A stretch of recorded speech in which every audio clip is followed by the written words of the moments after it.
क्या नाम है सर आपका? जय हिंद, मैं Manidev Chaturvedi, retired BSF Banaras Ghazipur border से, मैं यहाँ का सुरक्षा अधिकारी जी। आज नरेंद्र मोदी जी ने जो 1 साल से चल रहा था 3 कानून किसानों का, आज उन्होंने वापस ले लिया। उन्होंने ये भी बोला कि हमारे कुछ किसान हैं, सरकार ने समझा नहीं पाया किसानों को, इसलिए हमें बिल वापस लेना पड़ रहा है। इसके बारे में आप क्या बताएं? जी, आज मैं उनके जो राष्ट्र के नाम संबोधन हुआ था उसको अमानवीय मानता हूँ, इसलिए कि 700 किसानों की शहादत हुई है। यहाँ लोग बूढ़े बुजुर्ग सर्दियों में सिकुड़े हैं, गर्मियों में जले हैं, बरसातों में भी उनके लिए एक शब्द नहीं। एक कैसा संबोधन था। दूसरी बात, रामराज की बात करते हैं। दूसरी बात कहते हैं कुछ किसानों को समझाने में असफल रहे। कौन से कुछ किसान? कभी कहते हैं जाटों का, सिखों का, क्या है ये? तो सवाल इस बात का है कि जो 6 महीने पंजाब में चला था उसको कुछ किसान, सवाल ये है कि जो कुछ किसान थे समझ गए और सब किसानों को समझा दिए। बात ये है, ठीक है ना। लेकिन मैं सवाल एक करना चाहता हूँ आपके चैनल, जिम्मेदार चैनल माध्यम से, कि क्या कृषि कानून वापस होने से किसान आत्महत्या नहीं करेंगे? क्या कृषि कानून वापस होने से किसानों की आय दुगनी हो जाएगी? जी नहीं, उन्हें एमएसपी चाहिए, मिनिमम सपोर्ट प्राइस। इस पर मोदी जी ने बात नहीं करी, तो कहीं ना कहीं एक बार फिर भ्रमित करने का प्रयास किया। कहीं ना कहीं इसको जो है अभी भी अपने पाले में गेंद रखा। हमें एमएसपी पे कानून, और इससे कोई व्यापारी कम रेट में बेचता, सजा का प्रावधान हो। जब तक इस पर बातें नहीं होंगी तब तक ये बयान आज का मानता हूँ। इस पर हमारी एसकेएम प्रतिक्रिया देगी, इंतजार करिए जी। उनको बोला इस महीने के अंत में शीतकालीन सत्र चालू होगा, उसी में हम जी, उन्होंने बोला था एक फ़ोन कॉल्स की दूरी 3-4 महीने पहले। हमने 3 बार उनको लेटर लिखा कि हम बातचीत करना चाहते हैं। देखिए, हल निकलेगा, बातचीत से निकले, आज नहीं तो कल निकलेगा। ये संगीने, ये तोपें, ये जो बैरिकेटिंग है, पुलिस समस्या समाधान नहीं है, तो बातचीत क्यों बंद?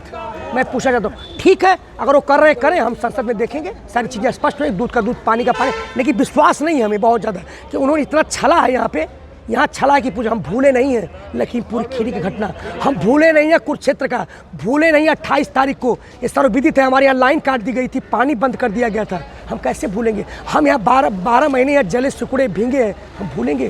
तो निश्चित रूप से हम आहत है, मर्माहत है।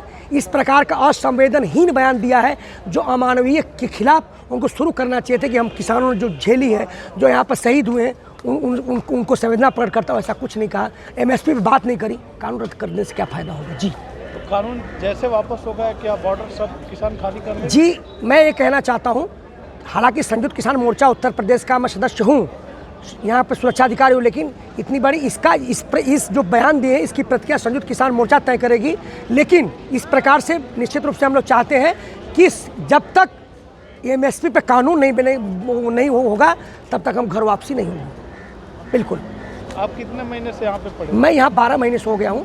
पूरा मेरे देख रेख सुरक्षा में चल रहा है सब कुछ, बिल्कुल दिशा निर्देशों में सब कुछ। मैं यहाँ 12 महीने से हूँ। आप बीएसएफ में थे? जी, मैं 31 साल बीएसएफ में विशुद्ध नौकरी किया, फिर मैं वहाँ से आके यहाँ पे सेवा दे रहा हूँ किसानों की तरफ से। मैं किसान भी हूँ, जैविक खेती करता हूँ। मैं चंदौली घराना का रहने वाला हूँ, किसान हूँ, जैविक खेती करता हूँ।